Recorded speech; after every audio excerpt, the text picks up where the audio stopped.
This is the Triple Play Fantasy Walkabout brought to you by the Full Tilt Dynasty podcast. And don't change the channel. I know this isn't the voice you're used to hearing.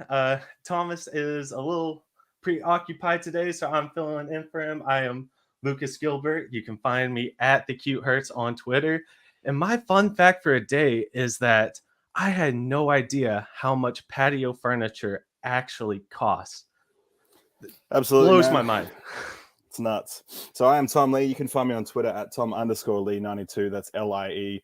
Don't really have a super fun fact. We're busy sort of child minding or dog sitting at the moment, and it's convinced me that kids and dogs are still at least 5 years away, based on the destruction of my belongings and shoes. So yeah, it's been a fun time. Gosh, yeah, 7 a.m. My two cats woke us up because they were ready for food, and I was ready for 2 more hours of sleep. So I lost that fight, but yeah, it happened.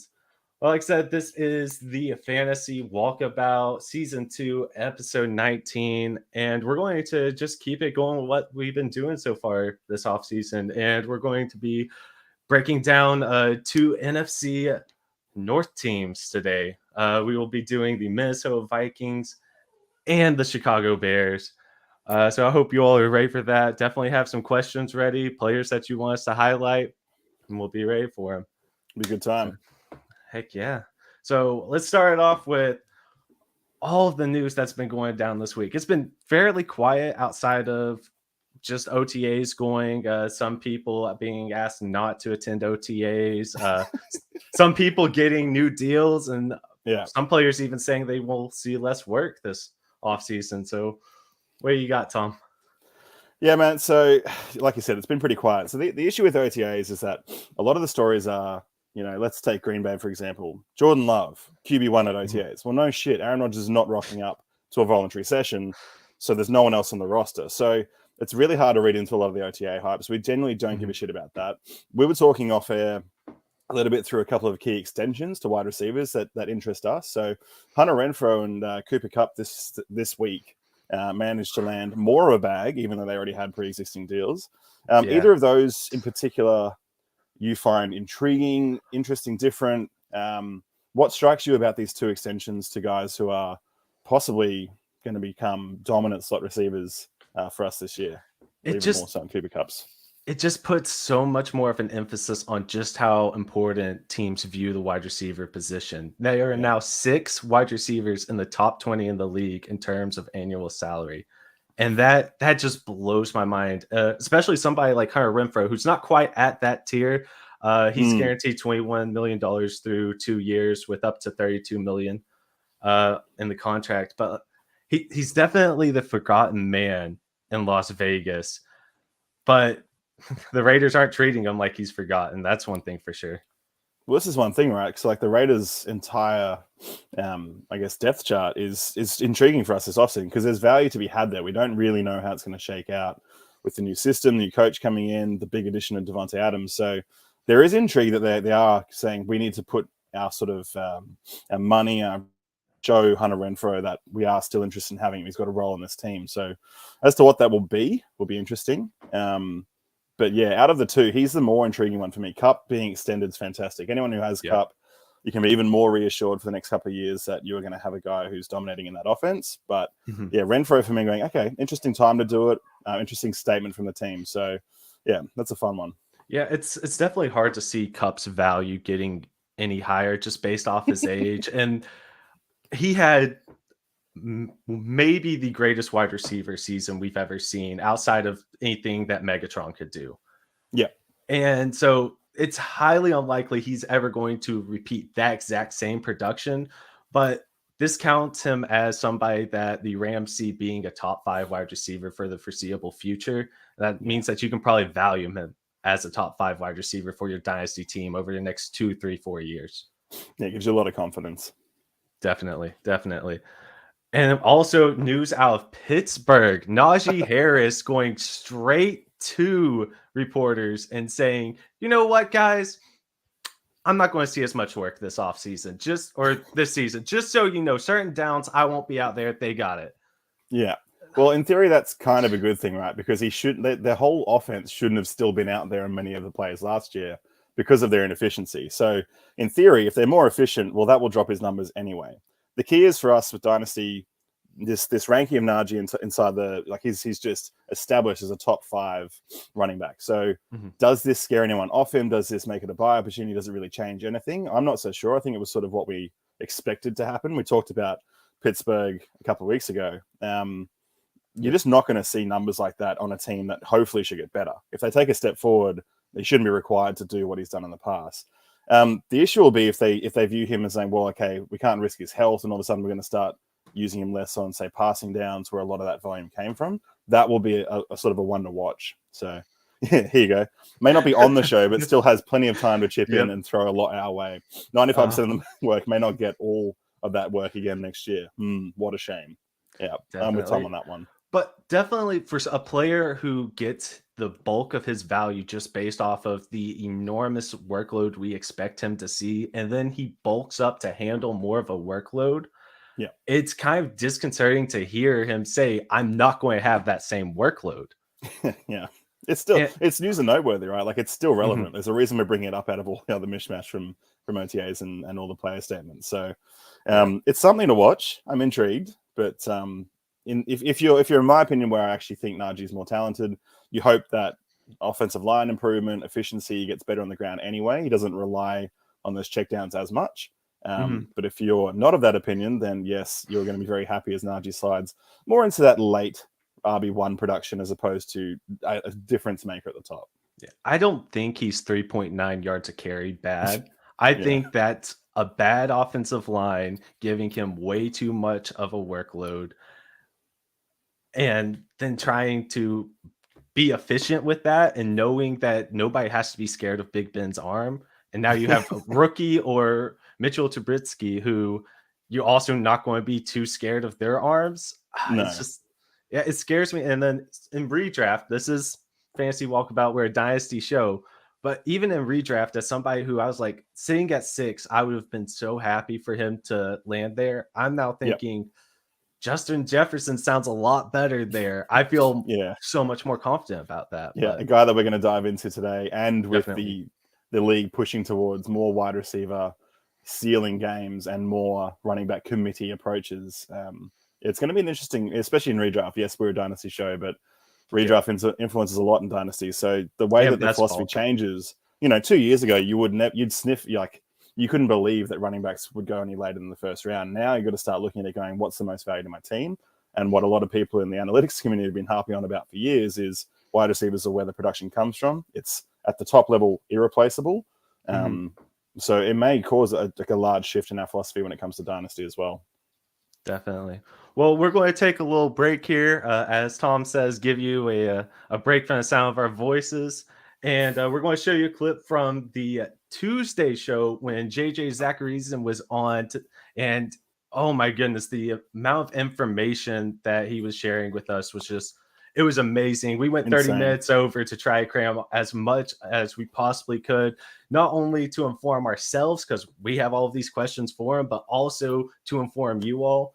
So we'll play a clip about his process, and then we'll get back to it, and we're going to punish Atali after that. I approach my work from the standpoint of like answering questions, right? So I'll ask a question, I'll go research that question, try to find an answer. Sometimes I don't find an answer. And I think a lot of times that, there are people within the space who go search that answer. They don't find an answer, but they just spend a lot of time trying to find that answer. So they just kind of force it, right? And they just create these narratives and build these studies around something where there's not really an answer, but they just did so much work that they feel like they need to publish something. And so, I think that you have to feel okay, with spending time trying to discover something and it not being anything. It's happened. It happens all the time to me. So just use that curiosity and try to answer those questions.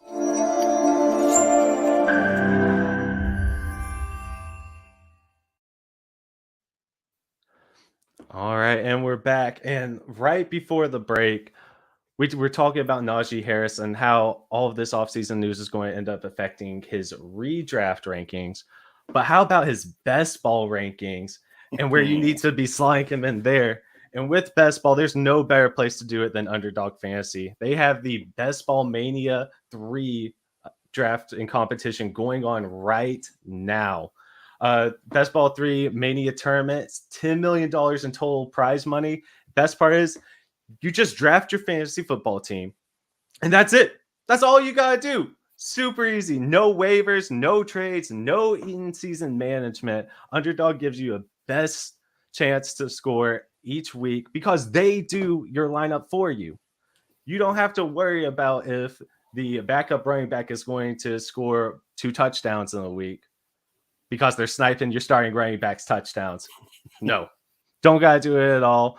And the champion of Best Ball Mania drafted in June last year. So no time like present. Join Underdog. Take your shot at a multi-million-dollar tournament. Plus, Underdog is going to double. That's right. Double your first time deposit of up to $100 when you sign up with the promo code Full Tilt.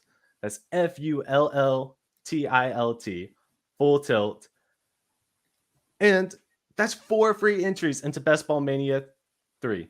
That's 4 more chances to try to grow for the $1 million. So what are you waiting for? Head to UnderdogFantasy.com or on the App Store. Sign up for Underdog with the promo code Full Tilt. It's going across the bottom of your screen right now.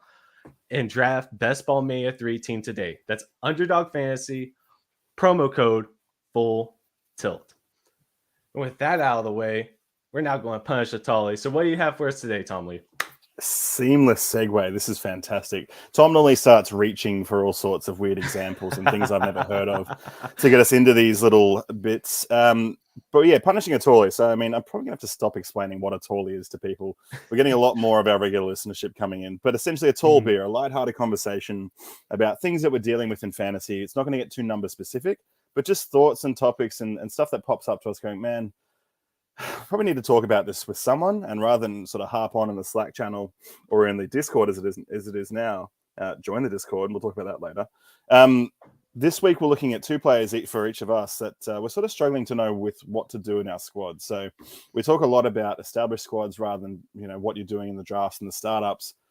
These sort of players whose values fluctuate up and down. A lot of the time they're younger. They're coming into their second or third year, and whether or not they're going to carry on and become something great for us, like all the established top tier players are, or whether they're going to fade into insignificance, means their evaluation is generally more volatile and therefore more of a discussion topic. So we thought we'd pick 2 players each, so we have on a bunch of our different rosters and going, what do we think we're going to do with these guys, and some of our process around it. So if you kick us off, who's your first boy? Right. My first one, very popular one. They talked about him on the Full Tilt Dynasty podcast earlier this week.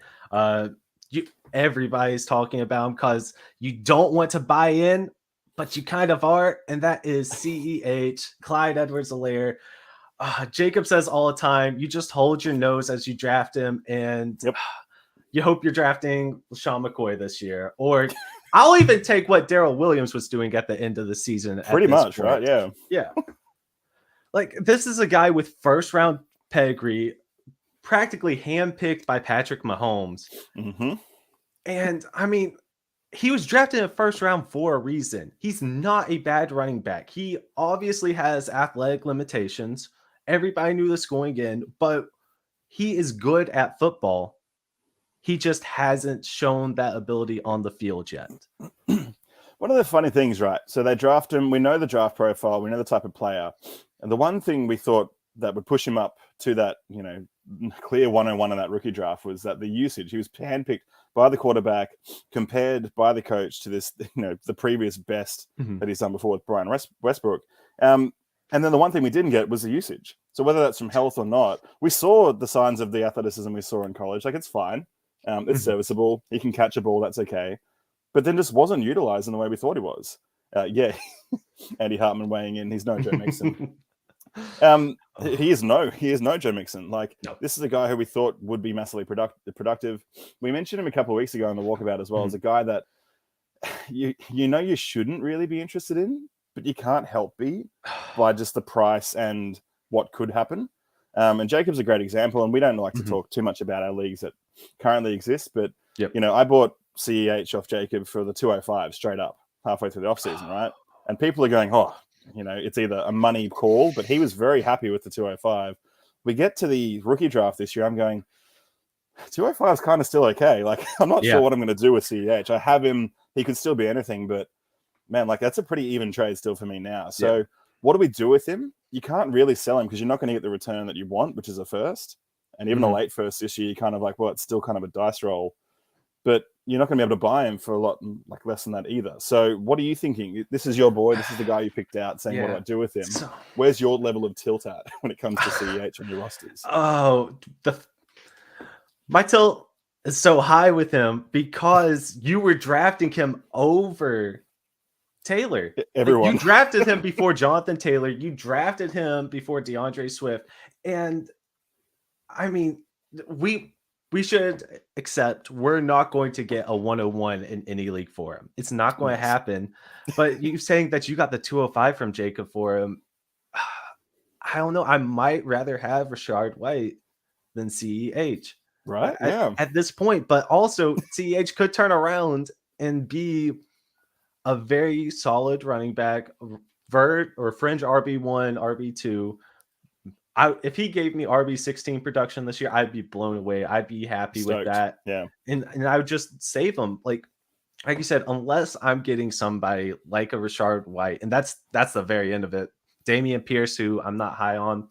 If that's the running back on the board, I wouldn't move for him. I mean, it really just depends on the value. And right now, you're not going to get that value for him. So I end up holding him a lot more than I want to. And I'm swallowing real hard on that one. It's like, well, I'm interested to see when we do get to doing the Kansas City breakdown in future weeks, what we think his range of possibilities becomes, because the hope is still there, right? Like, you don't need a lot of improvement to make this guy a serviceable asset.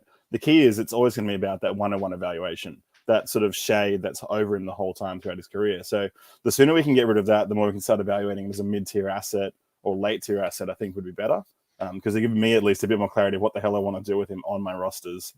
And you'll get these opinions. So Dalton Campbell weighing in the chat. If he's still in his rookie contract, he's got the 5th-year option as a first-round rookie draft pick. He's got that financial security. You know, yes, you'd say easily would flip to 205 because it's just a sort of a throw at the dartboard. But having said that, Clyde's becoming more and more of a throw-worthy asset himself. Yeah. So, it's just it's a tough one, and this is why we sort of bring him up in the lighthearted chat part, because there's not a lot of stats either way that's going to win you this argument. It's just what is this asset? What do we do? So whether or not we actually helped you with that, I have no idea. But I'm going to move it on to the next asset, because this is what it is. It's just tilt. You look at them on a weekly basis and you might go, I'm going to sell him this week. And then a week's time you go, no, I wouldn't sell him, want to keep him. It could be anything. I'm really excited for us to move on to your two guys, because whenever you first told me about what the Punisher Tolly was going to be this week, these are the first two players that came to my mind. And I saw the show sheet and I went, son of a gun. I don't have the bleep button, so I'll keep it PG. But so let's move on. Who you have for us? So the first guy for us, so Devonta Smith, right? He was cruising into this year. He was fairly productive last year, looked good. Hurts is looking more and more like the quarterback that's going to be there, depending on who you like and who you don't like.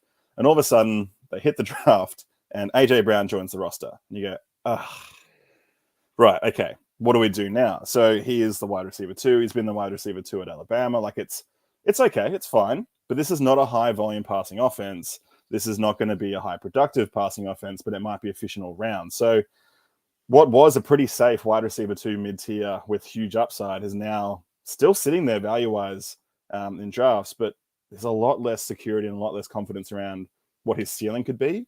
And I think that's what's caused a lot of this turbulence with his evaluation. So what do you think of a guy like? So were you a Devonta fan when he came out? Were you a Slim Reaper fan? What was the vibe for you on him? And where did you see him going into the year before AJ Brown came across?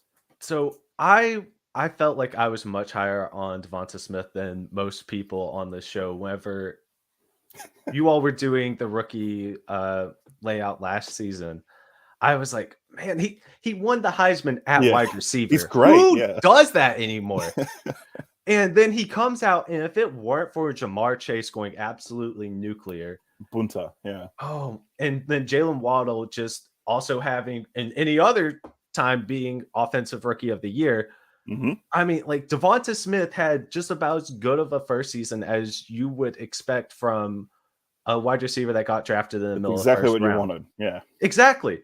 But because of those rookies, it feels like he's being devalued right now. Whenever he actually performed incredibly well, and we'll go over the Eagles whenever or later on in the offseason and kind of go over the target breakdown there. But I mean, like at the beginning of the season, they were passing a lot.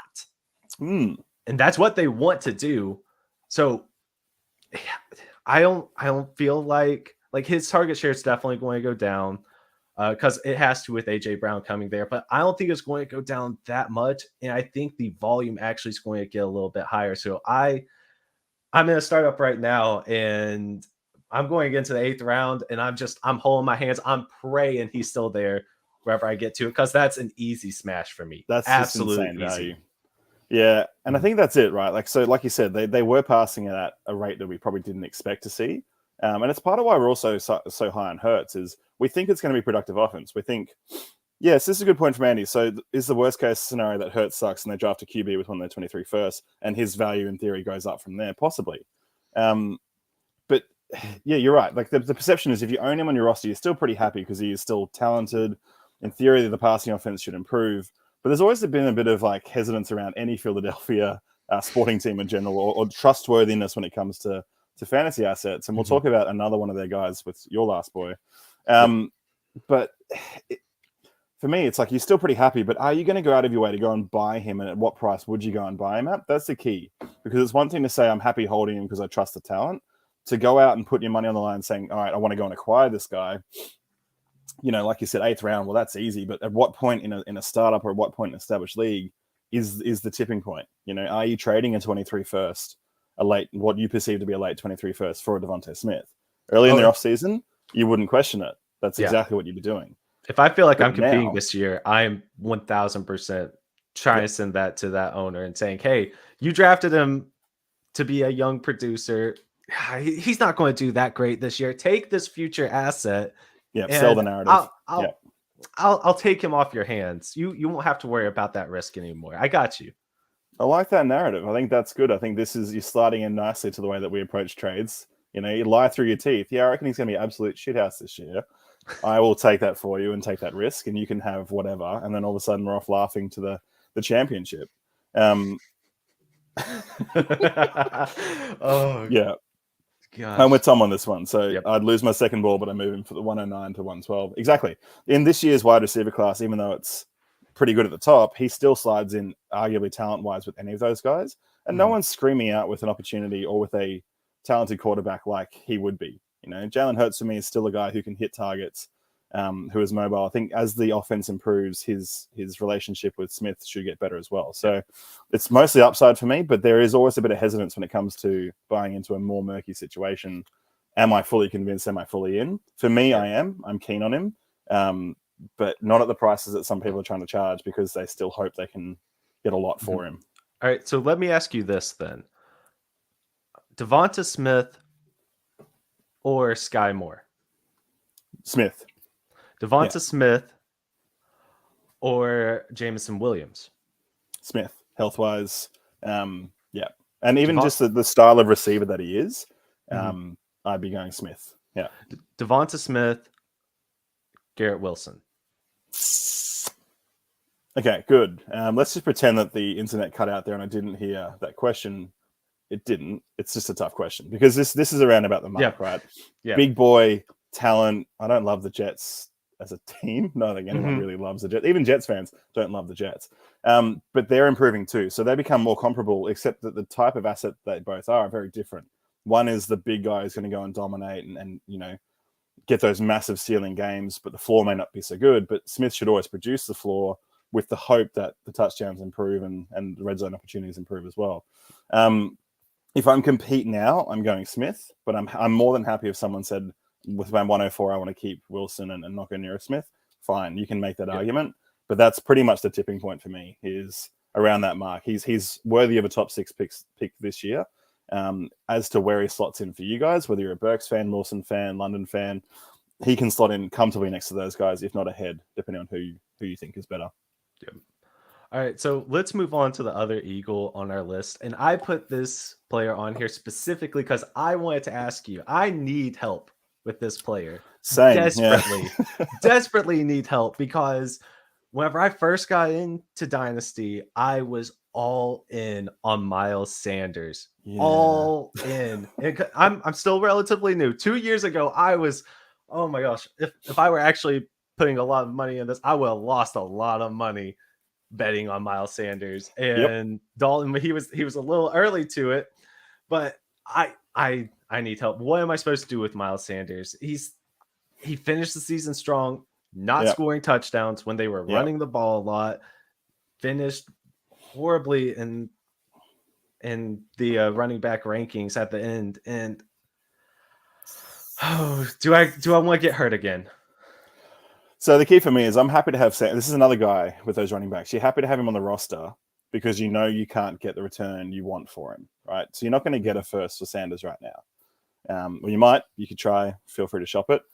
Ironically, with your two boys, so Sanders and CEH, these were two that you were looking to flip last year with the dip on CEH or even the year before, because people are going, Sanders is the hotness, he's producing. I can go and get a cheap CEH. Well, now you kind of don't really want either. Or you kind of do want either, but you don't have to pay what you paid for them. So Sanders, if you can get him cheap enough or as a throw-in on top, I really like this year. I think production-wise, the issue is I think he's in his last year of his contract. So what happens at this running back position? Does he go and get another job if he moves on?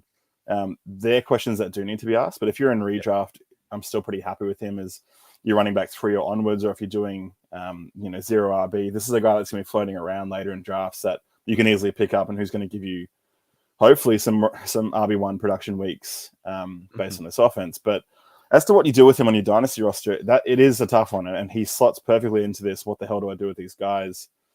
Conversations, because I'm hopeful, I was with you. I thought, this is like Saquon light. This is like, more affordable Saquon. He was better than Saquon in college. Well, that's it, right? Straight but up. Saquon just had this this gravitas, there's this glow around Saquon as an asset, whereas this guy was just like a bit more rough and tumble around 2 selection as opposed to a first round. Like it was like, what's he going to be? So I'm still hopeful. I still think that sort of mid RB2 is where he should sit, but you're getting him for late RB2 or early RB3 prices, depending on how many people have been pushed up above him. So am I evaluating him the same as like a Leonard Fournette as far as a win now? No. Someone like a Fournette, even though I don't think talent-wise the running back is as good as Sanders, I just can't see that. And that's the better value pick. And I think that's the issue is if you're going to go out and buy someone to be that RB3, RB4 on your roster and have that depth, you're not overlooking a Connor or a Fournette who are less sexy, talented athletes for a guy like Sanders. He's sitting around that Josh Jacobs back end of that tier. I like this question from Andy Hartman. I mean, Sanders is a high ADP by 3 spots over Clyde. Do you go with Clyde for the pass catching production, or do you go with Sanders, who in theory also should have that, but hurts because of his running ability, takes away a fair bit from those checkdowns? So I think that's the frustration is he might get the ground usage, but 15 carries on the ground split with someone like Boston Scott, as it's been the last few years, and maybe 3 to 5, targets is not getting it done as far as the RB1 we wanted. So he either needs a hell of a lot more work on the ground, a lot of red zone opportunities and end zone opportunities, or a lot more pass catching work. And I don't know how the combination of that's going to fly out. We haven't broken down Philly's stats, but we're hopeful without having any conviction of how that's going to happen for us. All right. So what would you move for him if you want that? It's like at a late second round pick. If I can find somebody who would take that, I would easily buy Miles Sanders for that, especially if I felt like my team was extremely close to competing. It's one of those ironic things with a rookie draft where if you say, I traded the 210 for Miles Sanders, it sounds like a smash. But if in your draft, you pick up some at the 210 that someone else wants as a player and you trade them for Miles Sanders, that's different. So if you take like a Desmond Ridder at a 210, right? He slid through and someone's particularly keen on a Desmond Ridder and you're not, that's the perfect swap. Don't worry about what the pick evaluation sounds like. It's the player and the narrative, like you said before, that you can try to sell. So I'd be looking less to sell picks before the rookie startup for Miles Sanders. I'd be looking for a throw-in or a value add on their side as a second piece, because I don't think you're going to get a fair evaluation, a pick swap in a trade game for a Sanders, because you're either going to be asked to pay too high a value for what you want, with, again, the risk you're taking on, to be hope. I think it's going to be more of those trade constructions where you might tier down from a guy that you're less interested in at running back to Sanders and add a sizable piece on top to get you that value. And again, so Dalton Campbell coming through saying Gainwell will take away fantasy. It's still a bit foggy in that backfield, right? Yeah. There may not be a lot of pass catching work, and that's kind of where Gainwell didn't stand out last year. Was there just wasn't the volume for a catching role and a running role, but there is the volume for a dual role, which I think Sanders can have. All right, let's move on to the last player we have, and I'm going to tell you exactly why you should be all in on him. So who's the last player you have questions on? Elijah Moore. All right. New York Jets wide receiver 1A/B/2/ whatever your opinion of him. This is the issue, right? Because we knew they were taking wide receiver in the draft. We knew that Garrett Wilson or someone like that would come in, and there's a different type of player to Elijah Moore. But we saw the potential, the speed, the explosivity, the boom from Elijah when he was healthy last year. So what do you do? This is a guy that people wanted to push up into that top tier, that wide receiver, late 1 to 2, because of what he can do in an offense that's not proven to have a lot of production and high upside as of yet. What's the pie share look like? What are we looking for in an asset of this caliber? I'm trying to buy him everywhere I actually can. Like, if I'm rebuilding, I want Elijah Moore. If I'm competing, I want Elijah Moore, because he is costing you wide receiver 3 prices right now, especially in a startup draft. Actually trying to trade for him in established leagues a little bit more difficult, but I don't have that many issues if I feel like I'm competing, moving a 23 first for him. I feel like there's a little bit of scariness knowing that he only had 2 wide receiver 2 weeks with Zach Wilson as the starting quarterback. He actually exploded whenever they were going through their carousel of backup quarterbacks. Yeah. So, I mean, that's a little nervous, because then you're really betting on Zach Wilson to support multiple fantasy viable options. But he has wide receiver 1 talent. He produced like crazy at Ole Miss. He very well could have been a first round draft pick last year, but going at, 33rd or 34th overall. I mean, the only thing he's missing is being over 6 foot. That's pretty much it. He's as close as profile goes. He's as close to a can't miss prospect as you could want. And even at I think he's 5'10. Even at 5'10, he had one of the highest contested catch success rates out of that draft class. So I am all in on Elijah Moore anywhere I can get him. So I think this is the beauty, and this is the reason I brought this guy up, because I thought he'd fall onto lists, like you said before. He was one of the guys you wanted to talk about. I don't have a lot of Elijah Moore, right? And that was partly because of where he went in rookie drafts, and the way I built the teams last year was I just didn't end up with a lot of shares. I have 1 in all the leagues I'm in. But because of the questionability of whether or not he's going to be the 1 or the 2 or what goes on in that offense, I too sniffed an opportunity, thought, I want to get myself some Elijah Moore, because the player, the talent is there. The opportunity will be there. Whether or not it's going to be its ceiling, we don't know. Yeah. But at what price are we going to get him? So this is a different conversation to like a Smith, where, you've got a big AJ Brown, we know is a target hog, we know is an established producer. That's going to devalue Smith a knowable amount. This is just more, you've got to start inquiring and start opening up these conversations. Where do you have more? And hope that they are foolish enough to give you an honest reflection of their evaluation, because it's one of those trade conversations that you could start going, I've got a chance here. And all of a sudden the response is they want you to pay wide receiver 1 prices. And that just blows you completely out of contention. I liked the 23 first evaluation you said before. If you're in on this guy and you think the talent stands up, yes, there's some top tier wide receivers next year we're definitely intrigued by, but we've seen this guy produce and we've seen the talent we know we can do. So again, if you're competing and you're thinking that you've got that later 23 first, by all means, roll the dice on that. I don't know what I'd be willing to pay for him, because I don't know where he sits in that tier of, for me, wide receiver 2s. A lot of these older guys are sliding down. So if you're competing now, they're far more affordable. If you're looking to invest in rebuild, well, you're probably going to pay a pretty penny for him. And that for me is where the questionability comes in. He's going to be around about that sort of 104, 105 evaluation again. But do you take the concern of Wilson versus Moore? For me at 104, you take Moore because you've seen the guy.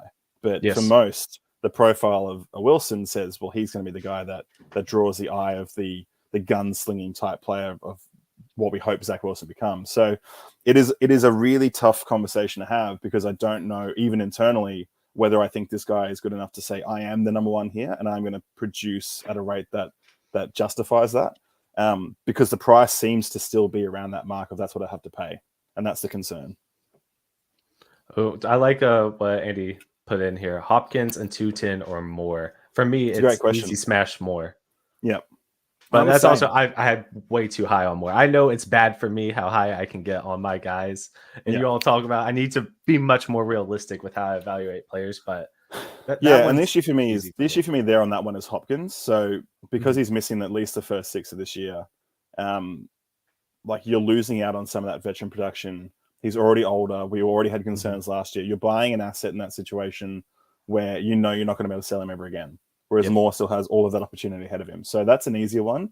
You replace Hopkins with a player that I'm more interested by, and all of a sudden it becomes a tough conversation. What about Keenan Allen or Elijah? So Keenan Allen for me is still probably a little too old, and that's not his fault. I love him. He's one of those guys I still target for my teams, but not at the cost of an Elijah Moore. I'd be looking for 2 of those guys, you know. I'd want a Keenan and a Hopkins if I'm competing or something like that for that Moore, because you want that guaranteed, I've got a shot at this, because I know I'm not getting any of that value back ever again. Yeah. So in every startup draft I've done this year, Keenan Allen is going multiple rounds ahead of where Elijah Moore is going.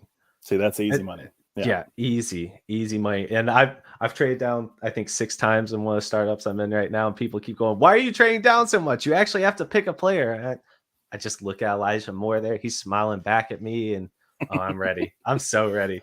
So I think that's the thing. Yeah, like these guys, and I'll finish up with this. The reason we talk about these guys, because as established roster owners, a lot of the time, we don't do a lot of startup drafts anymore.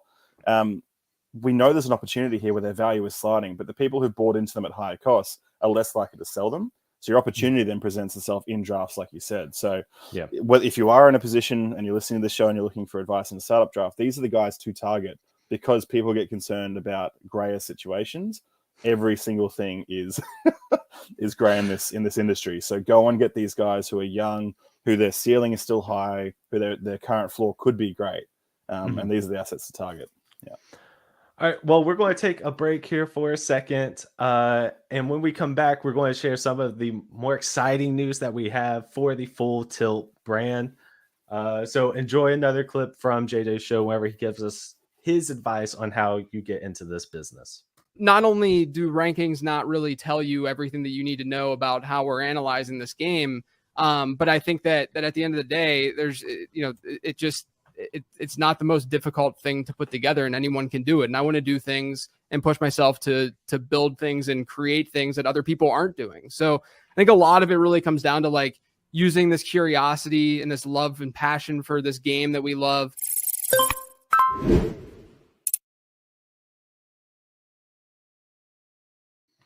All right, so I said I was going to talk about some of the more exciting news we have for the Full Tilt brand, and it is that we now have the Full Tilt Dynasty Discord live.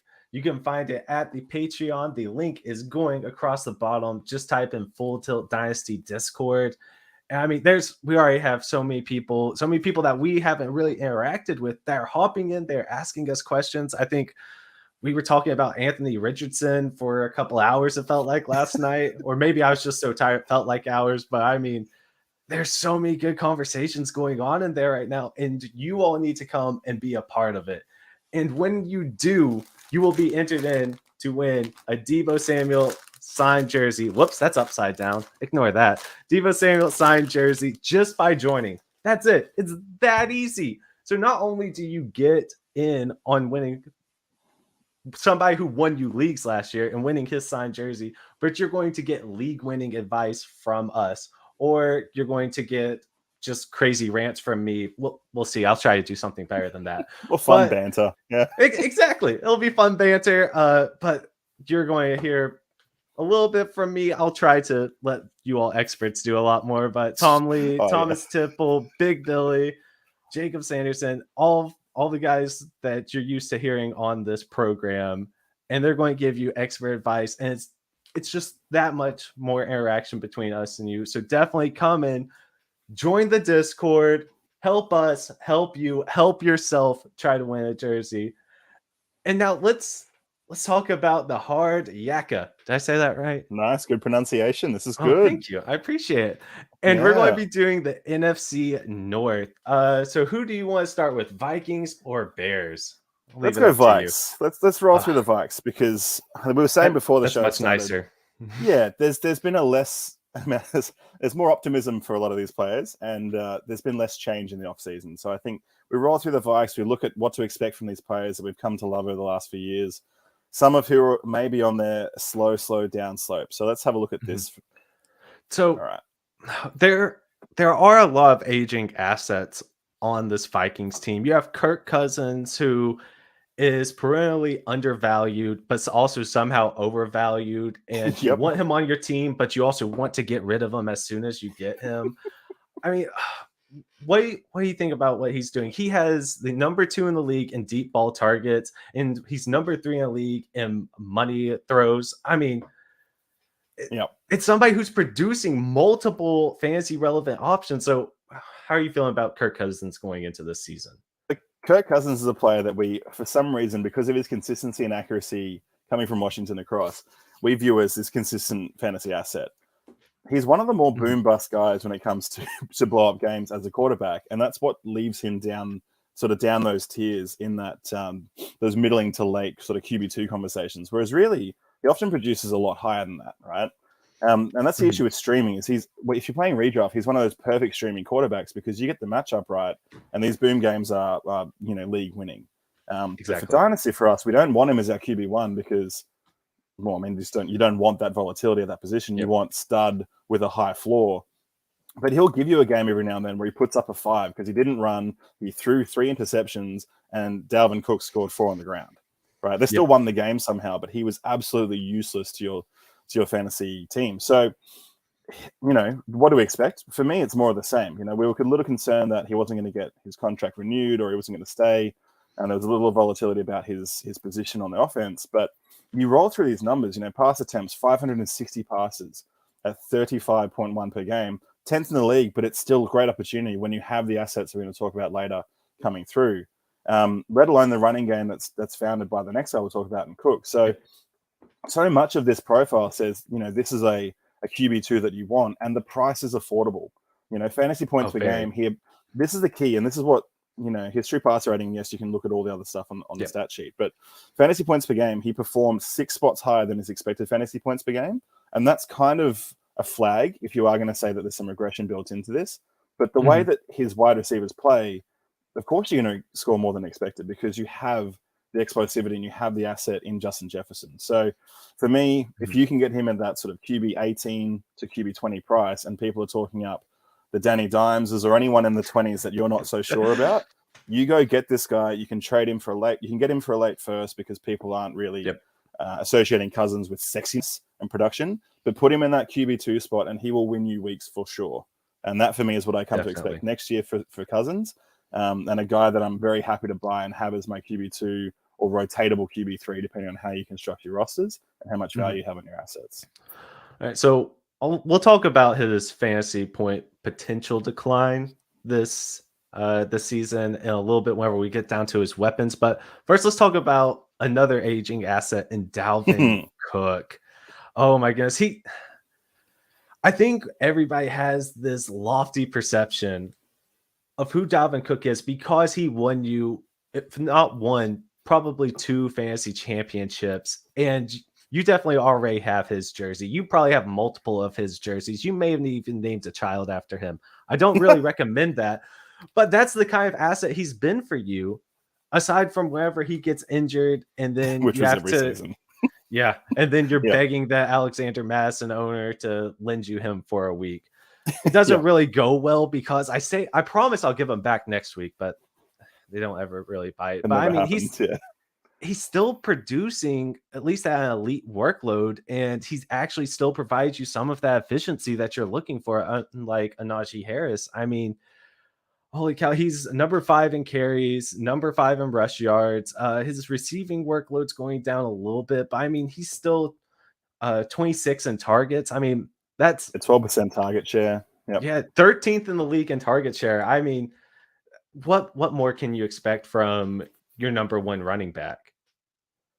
This is it. So Cook, up until this year, was a 2 to 3 first guy, right? You're going, you have to pay up to get this guy because you know you're going to get top 10 production when he's on the park. And the key has been his health has been pretty good, withstanding a few weeks for the last 2 years. So this has been a top 5 easy guy. The problem now is he's getting old. A little bit of shine's been taken off. A few of these younger guys are presenting as better options.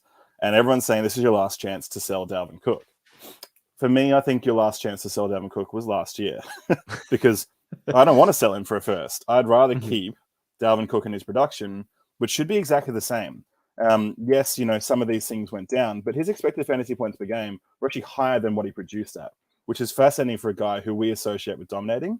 And he's still number 5 as far as it comes to like you said, rush yards and carries. So he's going to get the opportunity. There's no one there that's more talented that's going to take over unless he gets injured. Madison's still going to be there. He's still that perfect backup sort of by-play guy for them. It's not going to become a committee as far as we know. Yeah, I mean, this is a guy that for me, I still want. And especially if the price starts dropping, there's going to be points of which I'm intrigued to go and get him. What you don't want is in the kind of the reverse of the assets we talked earlier, was in the startups, these guys still get pushed up a little too high for me. Yeah. So, I mean, there was a startup this year where I was getting Dalvin Cook, and we're talking like third to fourth round. That's hard to pass up. That's like, hard. Bring me that production. I'll push for compete this year, next year, knowing I'm not going to be able to ever sell him. So that's a concern. Is if you're in a startup, your third and fourth round pick, you're picking a guy that you cannot sell, who's going to go and drop off soon. That's a concern and a risk. But as far as established leagues go, this is the guy that I'm targeting because people want out. They want to go young. They want to renew their roster. So, bring me Dalvin Cook for 2 years. I'm very, very happy in that position. The problem and the downside being you're never going to get the same from him as far as value goes again. Are you concerned at all with his PFF grades being the lowest they've been in his career? His overall grade was 65.8, and he actually scored lower than Alexander Madison in receiving grade in the 50s. Does that concern you? Yeah. Do you think that might spell the end might be a lot nearer than 2 years? Could it be midway through the season we're going, ugh? Yeah, I mean, quite possibly. It puts it more of like an Ezekiel Elliott style situation with a Pollard. Yep. Except I don't see Madison as being as Madison's not Pollard. No. Yeah. So the key here, though, unless is that the money speaks, right? Yeah, the money's attached to Cook. So even if the grade goes down, the idea of, well, if we have Cook standing there, we're going to draw more running defense into the middle of the field, open up opportunities on the outside. If we put Madison there, it's not going to be quite the same threat. So whether or not the grade's matching and heading in the right direction for us and what we know, the opportunity is still there. The conversion rate doesn't need to be high because this team will be close to having a lot of red zone and end zone opportunities. He's still going to fall in for touchdowns. So the overall points shouldn't drop. But yes, as far as an asset goes, the statistical signs, not so good. Yeah. We'll go through this fairly quickly. Alexander Madison, do you see him as somebody who can be his own fantasy asset whenever he's off his contract going into next season? Or is he going to always just be that handcuff? Okay, no. Yeah, and it's not his fault. And it's because there's always a younger, more talented guy that's coming through. It's the same for me. And again, they're not the same asset as Pollard. Pollard's a better asset. But it's the same concern I have for him. You get older. You've never held the workload your own. It's like the reverse Miles Sanders. He's had the workload and not necessarily done everything they want with it. But they end up becoming comparable assets because one has, they both have talent. One's just been denied the opportunity. The way that the NFL is heading, unless it's all turning to running back committees and they land in an even split, these guys are just going to sit there as these assets that are acquirable, and you're hoping that the lead guy goes down because it's not. It's nothing against Madison, but I want the younger, faster, more explosive guy who's cheaper than going out and buying a Madison after his contract's up. So if I'm an NFL team, which in this case is going to be Tai Chandler, who they drafted in the 5th round, 4.37 speed, originally from the University of Tennessee. So I have to give him a little bit of a shot. No bias at all. Okay, he's just going to be a future fantasy RB1. So just go ahead, draft him in every single one of your rookie drafts in the 3rd, 4th round, and you're going to be a very happy person. Or you'll just release him next year, and you can say I was wrong, which is perfectly fine. So that's it. The acquisition cost is low enough that it doesn't matter. Yeah. So I don't want to spend too much time talking about Justin Jefferson. We all know he's an elite fantasy asset. He is going in the first round of every single startup there is. He's going before some of the quarterbacks like Dak Prescott right now. He's in the same breath as Jonathan Taylor, Jamar Chase, and Kyle Pitts. I mean, I he can't get much better, but he's going to. He's still 22 years old. Yeah. I mean, and he's already a top 5 wide receiver in the league. We're always going to be buying him. So unless you have anything, let's move on to Adam Thielen. All I want to do with Jefferson is just read off. So this is the number at that position, right? And you can go so it's just targets, receptions, yards. 4, 4, 2, 3, 1, 8, 7, 7, 6, 12, 1. It's high in production the whole way through. He's young, he's talented, he's got an accurate quarterback in an offense that doesn't have anyone taking target share away from him. 30% target share and 30% in the red zone as far as target share goes. Yes, please. The question is he your wide receiver 1 or is he your wide receiver 2? And that's the only thing you need to consider when it comes to acquiring Jefferson. And me personally, I'm taking Jefferson over Chase. That's just me. I like the predictability of somebody who's going to, I don't want to worry about touchdowns whenever I'm evaluating receivers. To me, that's just all icing on the cake. And his touchdown numbers are going to go up because he didn't. It's just. I get too excited talking about it. Yeah, like, oh my god. It's like Tom on the Ravens episode. I'm like, well, we've just lost him. Yeah, this is it.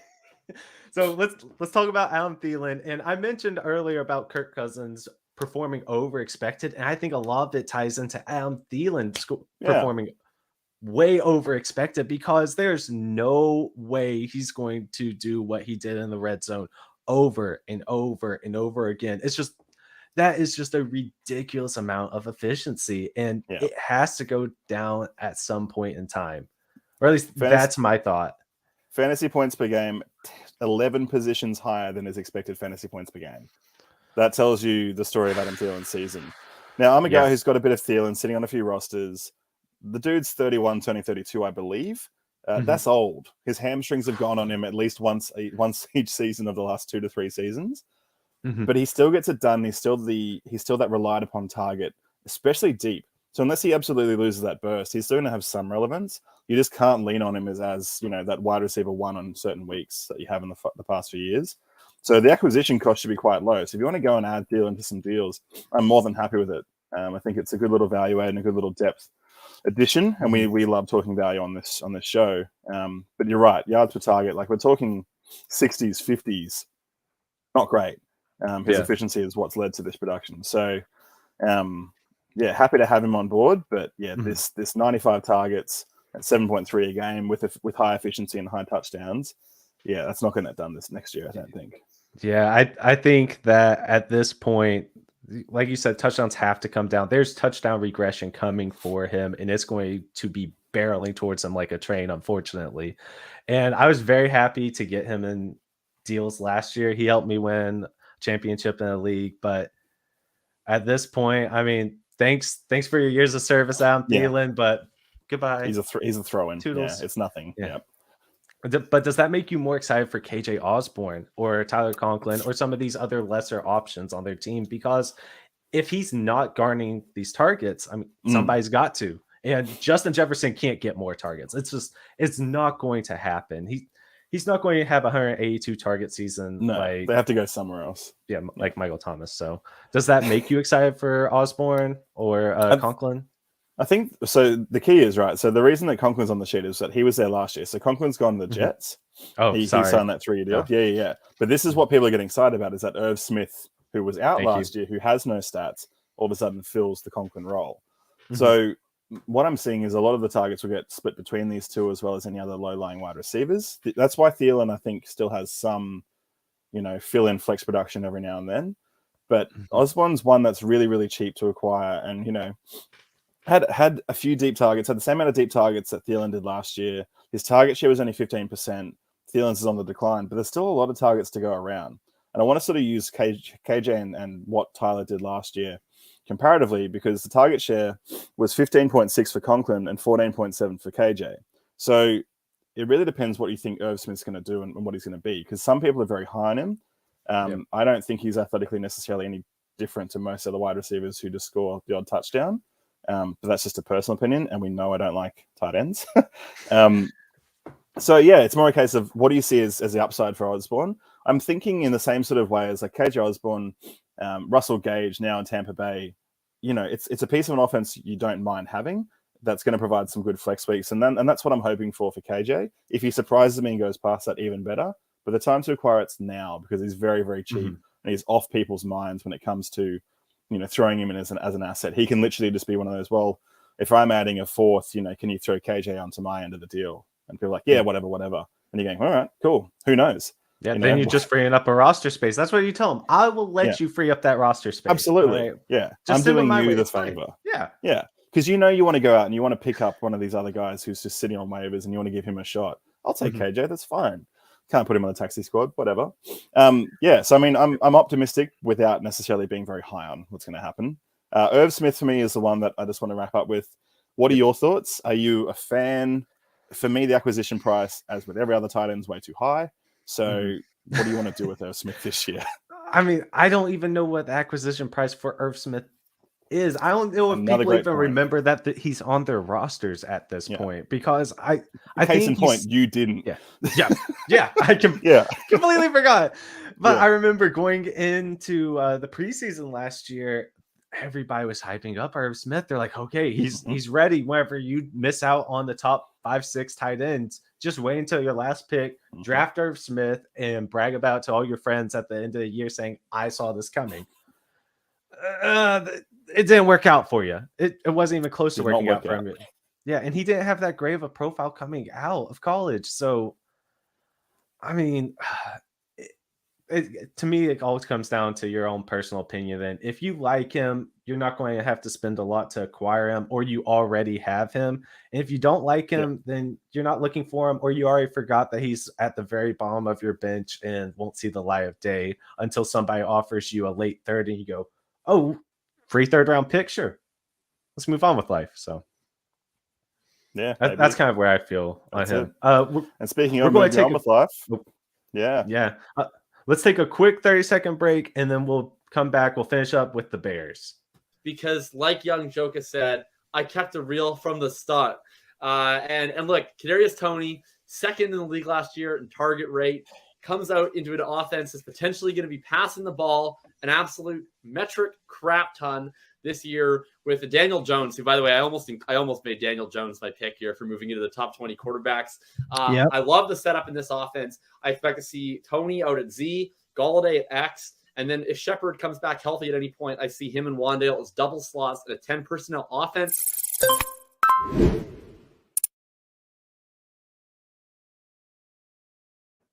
All right, so like I said, we are finishing up with the Bears. And I mean, that's it. It's ugly to talk about. They're finishing up. Yeah. Man. I mean, for me personally, I see some of these young pieces on this team, like Justin Fields, who I was dying for my Broncos to draft until we got Russell Wilson. Now I don't care about Justin Fields.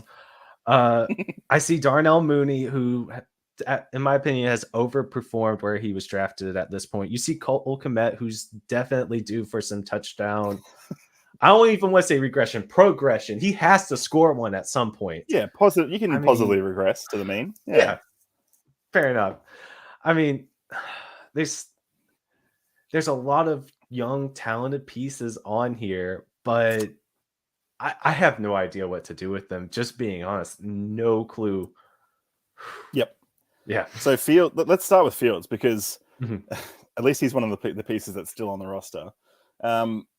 My major concern, I loved Fields coming out, right? I thought super talented, underrated, slid down to Chicago, thought perfect opportunity, right? You know, simplify the game plan, just run play action over and over and over again, get him reps, get him used to the speed of the game, hit Allen Robinson a bunch of times, run Montgomery into the end zone, run Darnell Mooney deep. None of that happened. He got absolutely smashed. The offensive line just got pressure on him consistently. They were having in the pocket whether it was his fault or whether it was the offensive scheme. And, you know, with Nagy gone, it suggests it was probably the latter. But he was standing there waiting far too long to throw, getting absolutely hit. The running became less effective. He got injured. There's all sorts of things going on with this guy. And I'm still hopeful because I still think he's super talented. But the longer this goes, in the way the NFL has shown this before, is that even if you're a first-round draft pick, if you're not showing signs in your first 2 to 3 years and the fan base is not being inspired by what's happening, you're replaceable. And that's the concern for me with Fields, is that he is just being used as that use him, burn him piece, and then we'll bring in the guy that we actually want, whether it's next year or the year after. And that's the concern. Yeah, there's whole new personnel in Chicago from the front office down to the head didn't coach. Draft him. Yeah, and they didn't draft him, and they didn't use a top 10 pick on him. But I mean, for fantasy, he should still provide value in terms of if you were putting him in as your quarterback too. He was so much more valuable once he started running towards the end of the season. I mean, he got beat up more, but he had a respectable PFF rushing grade at 75. We weren't expecting him to be a very highly graded passer. I mean, it was 60 in PFF, but his true value, if he becomes somebody who's going to be helping your fantasy team, it's going to be through his rushing attempts. But unfortunately, that's going to hurt the next people we're going to talk about, being David Montgomery and Khalil Herbert. But let's start with Montgomery, who's been their typical bell cow. Yeah. I don't know if bell cow is really what we can say at this point. Lead. Let's just say lead back. Lead. Okay, let's do lead. That's sure. That's even a little bit of a stretch with how Herbert performed last year, but they're lead back. Yeah. But Monty, right? So the appeal is that Monty has won a lot of people championships for the last 2 years. He was easy and cheap to acquire. He was not seen as a sexy asset. He didn't have the draft cap that everyone wanted in that sort of first 2-round draft cap. So there's still a bit of like hangover from that. He was just one of those guys that you could affordably get consistently, whether it's for a late first or whether it's as, the running back 19 to 24, you could just put on your roster and see what happened. And for the last 2 years, that's been a really good thing. Herbert popping up, depending on who you are, changes this a fair bit. For me, I still like Monty as that same area. So that sort of late running back 2. But in that range, the older guys, we mentioned them before, but the Fournettes, the Connors, who have just been middling down there with these sort of 1 or 2 year contracts, all of a sudden their ceiling games make them far more of the priority, and they're about the same price to acquire. So the ceiling from them for me is higher than Monty, therefore he sort of fades to insignificance. But in startups, he's also sliding a fair way. So he's a relevant asset because I still think he is usable, whether it's flex or whether it's rotating through that running back 2 spot on those given weeks, because we know running backs get injured. He's still a highly relevant guy, even if Fields' production on the ground improves.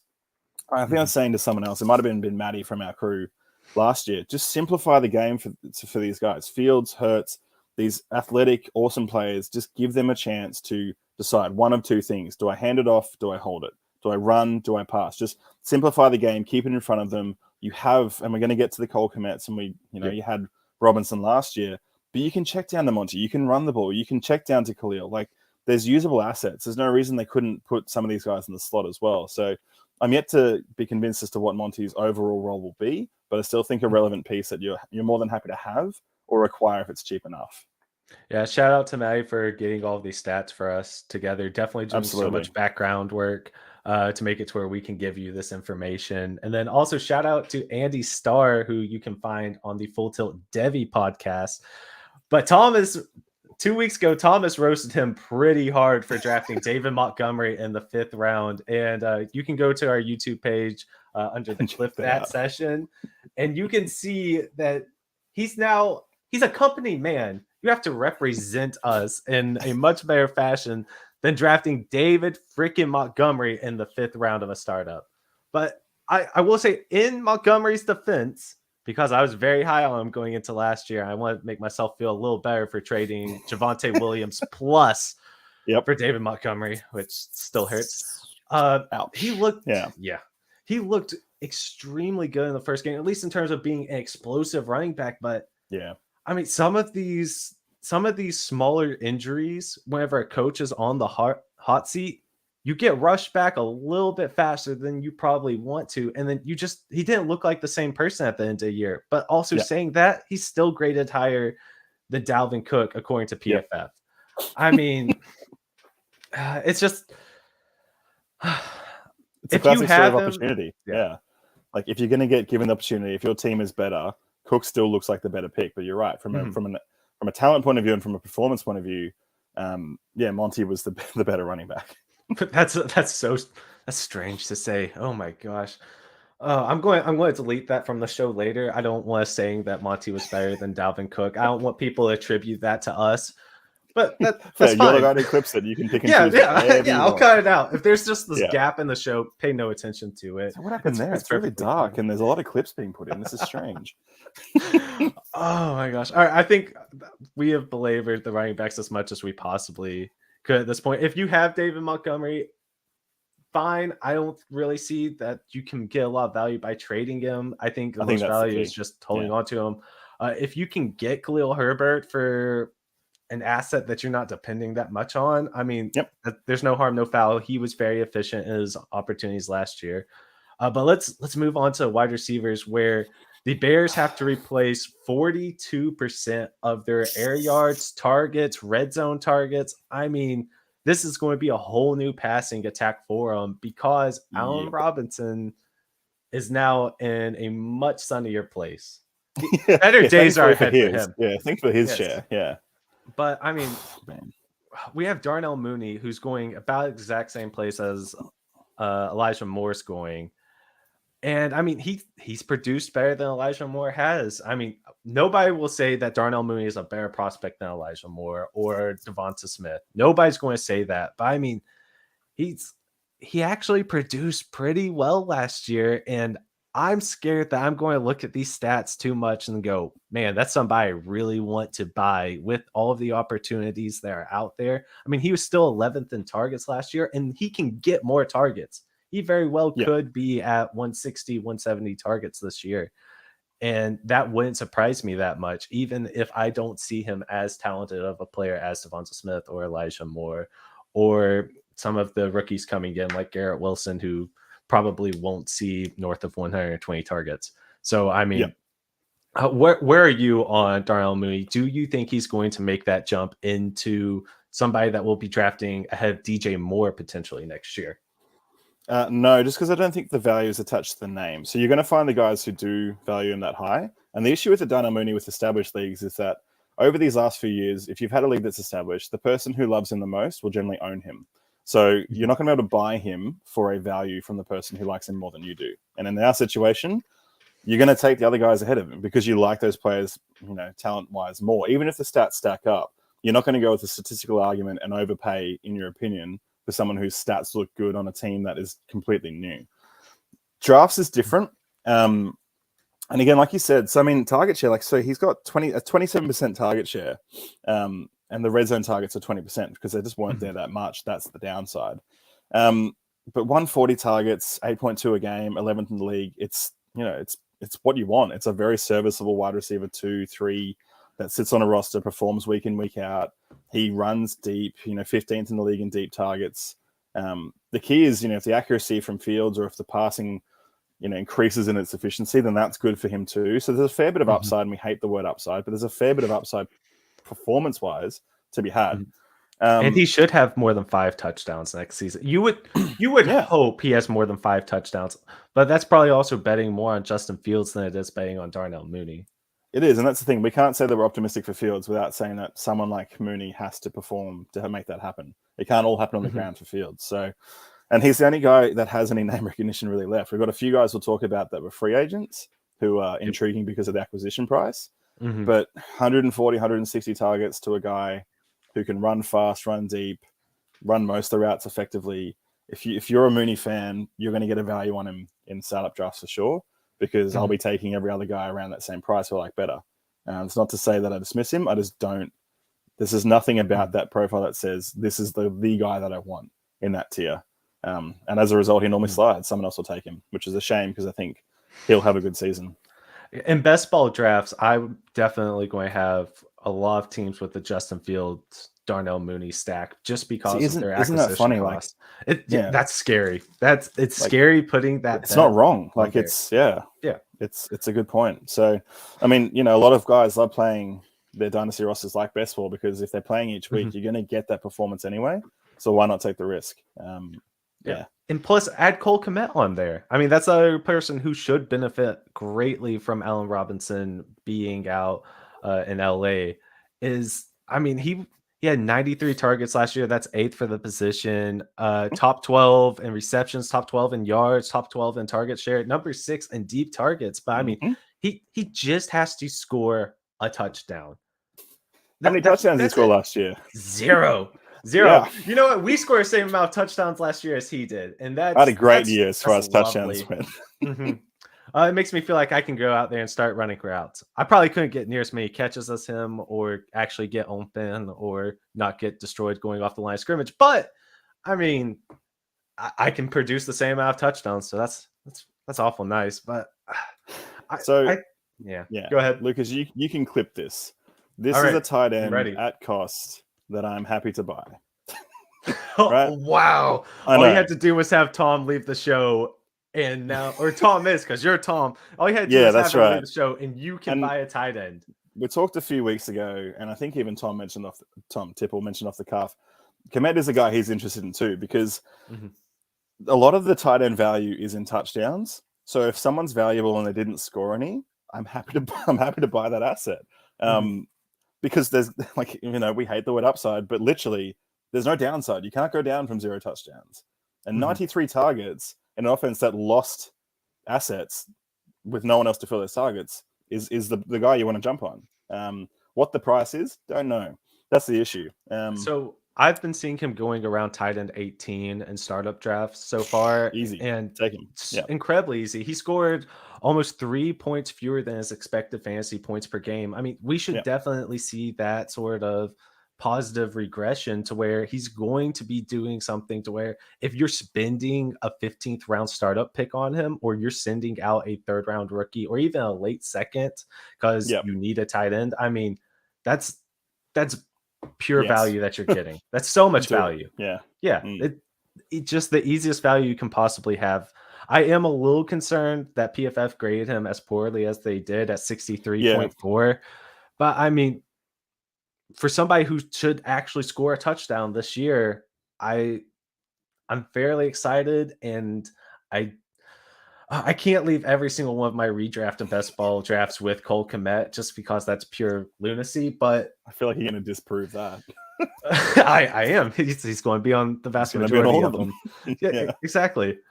So I'm really excited about Cole Kmet, and we'll get into the other options real quick here. Byron Pringle, Kwame St. Brown, Dante Pettis is resurfacing here. Bayless the Jones, greatest tight end threat to Cole Kmet, Dante Pettis.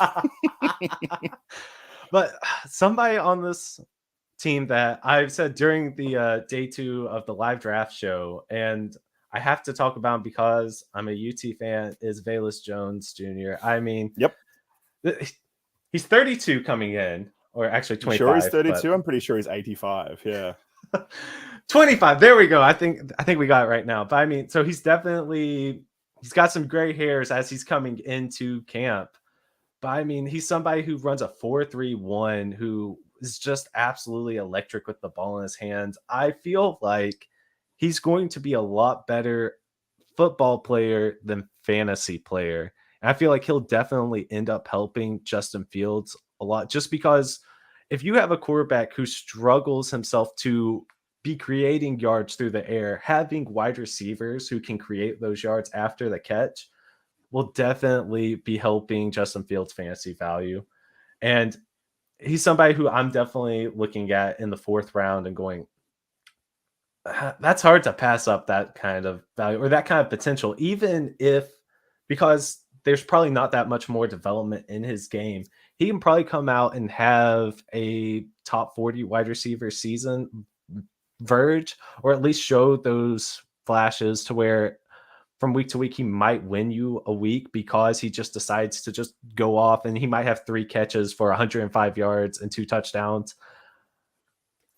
But he's somebody I'm looking to buy to sell later, because I do recognize, even as much as I'm a homer and I believe in him, the player, the fantasy asset makes me nervous, especially, and there's nobody else at the wide receiver room though who I think can actually help produce. I think those are the things that you laid out. So that's perfect. So doesn't matter what age he is, if he's going to produce straight away. The opportunity in that room is very open. He's competing against, professionals like a Pringle, who's like your classic. He's like your backup quarterback. He's like your professional wide receiver.